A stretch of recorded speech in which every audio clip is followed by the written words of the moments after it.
Hello my dear students, welcome to my YouTube channel civil engineers. आज हम देखेंगे कि फुटिंग का क्रॉस सेक्शन हमें किस तरह से पढ़ना है और फुटिंग का ड्राइंग हमें किस तरह से समझना है। ठीक है, तो डायरेक्टली मैं आपको एक ड्राइंग पे लेके जाऊंगा।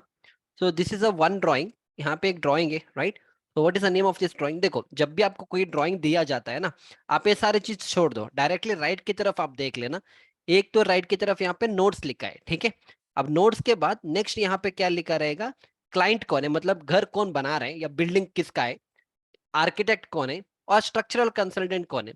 ये सारी चीज यहाँ पे मेंशन किया जाता है। एंड फिर इसके बाद जीएफसी का drawing in the sense good for construction drawing होगा।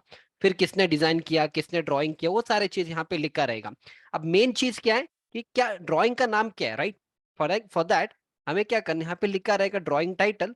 तो क्या लिखा है यहाँ पे? फुटिंग का डिटेल से, ठीक है। तो फर्स्ट वी अंडरस्टूड कि ये जो ड्राइंग है फुटिंग का डिटेल्स के बारे में है, ठीक है। अब before we start into this, थोड़ा यहाँ पे नोट्स लिखा रहेगा, इसको हम देखेंगे, राइट। क्योंकि this is the main notes. अगर इसको समझने के बाद हम इसका एग्जीक्यूशन को स्टार्ट करेंगे। फर्स्ट क्या लिखा है कि सारे डायमेंशन यहाँ पे इंचेस पे, ठीक है, क्योंकि लोकल कंस्ट्रक्शन का ड्राइंग है तो यहाँ पे सब कुछ फीट और इंचेस में है। सेकेंड पॉइंट क्या है, ये जो ड्राइंग है आपको आर्किटेक्चर ड्राइंग के साथ भी इसको पढ़ना पड़ेगा, ठीक है, पर स्ट्रक्चरल के लिए दिस इज इनफ। नेक्स्ट क्या लिखा है? Do not scale the drawing, मतलब जो भी यहाँ पे लिखा है ना, वही चीज आपको करना है, इसको स्केलिंग नहीं करना है, ठीक है। Next very important is that यहां से स्टार्ट करेंगे। इसका मतलब क्या है? अगर इस ड्राइंग में कोई प्रॉब्लम होगा, फॉर एग्जांपल थोड़े टाइम क्या होता है, स्ट्रक्चरल ड्राइंग में एक साइज दिया जाएगा और आपके आर्किटेक्चर ड्राइंग में कुछ अलग साइज होगा, तो वहां पे कुछ प्रॉब्लम है। तो इन दैट केस आपको क्या करना है, जिस बंदे ने इसको डिजाइन किया ना, उसको इन्फॉर्म करना है कि ऐसे ऐसे गलती आपने किया है, सो दैट वो क्या करे, इसको रिवाइज करके देगा। The fourth point is any discrepancy in the drawing with respect to the architecture and service should be brought to the notice of the consultant, ठीक है। तो दिस इज वेरी कॉमन, जब भी आप कोई भी ड्राइंग को प्रिपेयर करते हो ये 4 पॉइंट यूजुअली हम लिखते हैं। Main next very important is that इस पूरे बिल्डिंग में आपको M25 ग्रेड का कंक्रीट यूज करना है। अब आप मेरे को कमेंट सेक्शन में बताओ कि M का मतलब क्या होता है और 25 का मतलब क्या होता है, ठीक है। नेक्स्ट, ग्रेड ऑफ स्टील आपको Fe500 का यूज करना है। 500 क्या होगा? न्यूटन पर mm²। देखो, आजकल मार्केट में 415 अवेलेबल नहीं है, जो भी अवेलेबल है दैट इज 500, 550 है, फिर 600 भी अवेलेबल है। तो मैक्सिमम जितने भी हम स्ट्रक्चर्स को बना दे 500 से अपना काम हो जाता है and you can go with 500, ठीक है। Next, this is very important. What is this? That is a clear cover, right. अब कवर क्यों प्रोवाइड किया जाता है? क्योंकि हमें करोजन से बचाना है अपने रीबार को ना। तो यूजुअली जो अपना फुटिंग है वहां पे हम 50 mm देंगे कवर, बीम में हम 25 mm का कवर देंगे, स्लैब में हमें 20 का देना है और कॉलम में यूजुअली 40 का देना है। तो यहाँ पे 30 मेंशन किया है, पर 40 is a good cover what you are suppose to give, ठीक है। नेक्स्ट वेरी इंपॉर्टेंट पॉइंट क्या है कि ये जो स्ट्रक्चर, ये जो ड्राइंग आपको दिख रहा है, this structure is design for G+3 only. मतलब अभी जितने भी आपका फुटिंग का साइज यहाँ पे दिख रहा है, it is design only for G+3 building. G+3 के ऊपर आप इसको नहीं बना सकते हो, ठीक है। तो एक्चुअली अभी होता क्या, मान के चलो कि ये आपके टाइम में इस ड्राइंग को बनाया गया, तो आपने G+3 तक इसको डिजाइन किया, ठीक है। ग्राउंड फ्लोर आपने बना दिया और ग्राउंड फ्लोर के बाद आपने और 3 फ्लोर इसके ऊपर बना दिया। मान लो 10 साल के बाद आपके कोई बच्चे ने या मान लो आपके कोई घर वाले ने सोचा कि इसके ऊपर एक और फ्लोर हम चढ़ाएंगे, ठीक है। तब एक और फ्लोर अगर आप चढ़ाएंगे ना, तो ये आपका रिस्क है, क्योंकि डिजाइन आपका सिर्फ G+3 के लिए हुआ था। इसके ऊपर अगर एक और फ्लोर आपको चढ़ाना है, इन दैट केस आपको कंसल्टेंट, स्ट्रक्चर कंसल्टेंट के पास एक बार ओपिनियन लेना है, ठीक है। तो that is why always you to remember कि जो भी यहाँ पे दिया जाता है उसी को हमें कंसिडर करना है। नेक्स्ट आते हैं एसबीसी, मतलब soil safe bearing capacity of the soil. Safe bearing capacity कितना है? 230 kilo newton per 230 kilo newton per square metre has per the client instruction. अब इसको कहाँ पे हम यूज करेंगे? जब हम इसका डिजाइनिंग करेंगे, जब हम फुटिंग का डिजाइनिंग करेंगे वहां पे हम इस वैल्यू को यूज करेंगे, ठीक है। यूजुअली अगर आपके कॉलेज के टाइम में हम क्या करते थे, वी यूज्ड टू एज्यूम कि आप एज्यूम करो कि आपका जो एसबीसी है वो कितना रहेगा आपका? 180 kilo Newton, right. You remember college के टाइम में हम 180 kilo newton per square metre हम डायरेक्टली एज्यूम कर रहे थे। तो क्यों हम एज्यूम कर रहे थे? क्योंकि हमारे पास उतना डेटा नहीं था। पर जब आप रियल स्ट्रक्चर्स को बनाते हो तो आपको एक जियोटेक कंसल्टेंट को बुलाना है। वो आके सॉइल का टेस्टिंग करेगा। सॉइल के टेस्टिंग करने के बाद ही आपको ये वैल्यू मिलेगा, that is 230 kilo newton per square metre, ठीक है। इतना क्लियर है? चलो अब हम स्टार्ट करेंगे फुटिंग को पढ़ने के लिए, ठीक है। फर्स्ट क्या? स्केड्यूल ऑफ फुटिंग है। तो ये पर फुटिंग का नाम है, जैसे मेरा नाम है, आपका एक नाम है और कोई लोगों का कुछ और नाम रहेगा। In the same way footing के लिए हमने नाम दिया कि F1, F2, F3, F4, F5 and F6। अब आपके दिमाग में एक क्वेश्चन आया होगा कि सर F1 को कैसे डिसाइड करेंगे, F2 को कैसे डिसाइड करेंगे, F3 को कैसे डिसाइड करेंगे। देखो, ये सारे चीज मैंने अपने साइट इंजीनियर का एक कोर्स है जहां पे मैंने आपको ये सारे चीज, जैसे मेरा ये वाला कोर्स है कंस्ट्रक्शन प्रोजेक्ट प्रैक्टिकल ट्रेनिंग, जो आपको सिर्फ 550 रुपीज में लगभग 45 आवर्स का कंटेंट में मैंने सारे चीज इन डेप्थ लेवल पे आपको एक्सप्लेन किया। अगर आप इतने क्यूरियस हो ये सारी चीज सीखने के लिए, तो आप मेरे सिविल ब्रेन्स का ऐप को डाउनलोड कर लो। वहां पे आपको ये सारे कोर्स मिलेंगे और आपको 3 डेज का मनी बैक गारंटी भी दूंगा। 3 डेज मनी बैक गारंटी। अगर 3 दिन के अंदर आप मेरे कंटेंट को देख लो, अगर आपको अच्छा नहीं लगेगा तो जितने भी पैसा आप पे करोगे ना, मैं पूरा पैसा आपको रिफंड करूंगा if you don't like my content. ठीक है, तो this is the level of content what I have. तो जो भी चीज मैं आपको यहाँ पे एक्सप्लेन कर रहा हूँ वो सारी चीज मैंने आपको इन डेप्थ लेवल पे, अभी मैंने आपको ये सारी चीज इन डेप्थ में एक्सप्लेन नहीं कर रहा हूँ कि एसबीसी कहाँ से लेते हैं, इसका सब एक्सेल शीट होता है। एक्सेल शीट में हम सारी चीजों को डिजाइन करते हैं। Any how, not an problem. ठीक है, यहाँ तक क्लियर है। F1, F2, F3 अलग अलग फुटिंग है। अब F1 फुटिंग का साइज क्या है, इसका जो लेंथ है वो 3 फीट 6 इंच है और ब्रेड्थ इसका 3 फीट 6 इंच है। फॉर एग्जाम्पल मान के चलो अगर मेरा फुटिंग है, if this is my footing, तो इस फुटिंग का ये जो पार्ट है this is length, it is 3 feet 6 inch और ये वाला भी मेरा 3 फीट 6 इंच। अब यहाँ पे देखो डेप्थ, डेप्थ आपका 12 इंच है। अभी तो मैं प्लान में देख रहा हूँ, अब प्लान में देख रहा हूँ तो मेरे को डेप्थ नजर नहीं आएगा। तो इन दैट केस मुझे क्या करना है, इन दैट केस मैं आपको एक प्रैक्टिकल इमेज ही दिखा दूंगा। ये देखो टोटल आपने एक्सकवेशन किया, फुटिंग के लिए आपका एक्सकवेशन हो गया। ठीक है, तो हम इसमें फुटिंग को देखेंगे।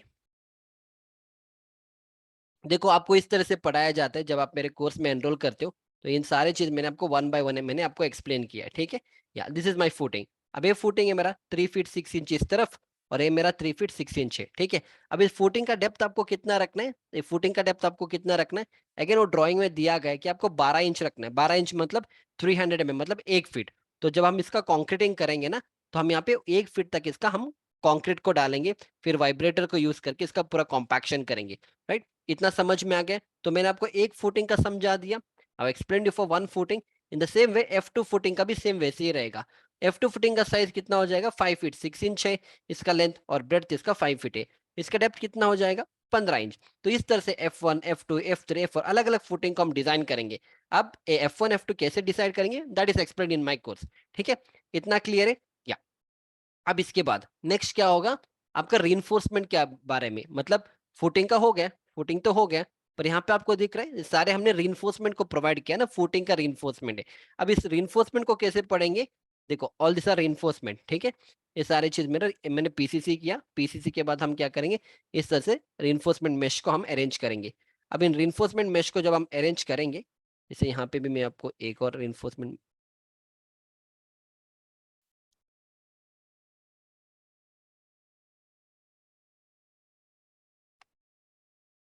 या ठीक है, इसी को कंसिडर करेंगे। ठीक है, या सो इस रिइंफोर्समेंट मेश को कैसे पढ़ेंगे, तो again it is very simple. तो फर्स्ट ड्राइंग में आपको क्या देखना है, shorter span and longer span. या एक होता है आपका शॉर्टर स्पैन, एक होता है आपका लॉन्गर स्पैन। तो शॉर्टर स्पैन में आपको T10 मतलब आपको 10 डायमीटर का बार आपको यूज करना है और इसका जो स्पेसिंग रहेगा ना, that should be 10 inches centre to centre spacing. For example मान के चलो मेरा फुटिंग है, ठीक है, और इसमें मेरा शॉर्टर स्पैन और लॉन्गर स्पैन को हम कंसिडर करेंगे। आपको एक और ड्राइंग दिखा दूंगा। या सो लेट अस कंसिडर कि मेरे फुटिंग का मेश मैंने रेडी किया है और ये मेरा शॉर्टर स्पैन है। ठीक है, तो this is my shorter span. Shorter मतलब जिसका लेंथ छोटा है, this is shorter span and this is my longer span.